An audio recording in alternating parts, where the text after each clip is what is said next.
But when I realized that that buy-in doesn't occur on the front end with adults, and that leaders have to have the kind of vision where you see the dawn before the day. You have to know better for your staff sometimes.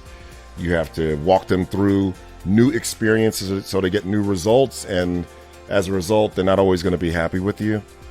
When I finally embraced that, right? So that was one that, friendlying my way through leadership wasn't going to be it. And that doesn't mean, like Becky DeFore has this quote, you don't have to be mean to mean business. And so I've never been what I would coin as mean, but I finally came to terms with what leadership is really about. And leadership is a visionary position.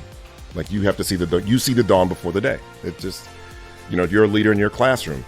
You have to know better for your students. You have to know better for the people you lead. You know that when you engage them in good, sound practice, they're going to get results. And some of your students aren't going to understand that on the front end. And you can't allow them to opt out of that, because you understand that once they turn that corner with that practice, they're going to get better results. They're going to get positive results, and then they'll see the light.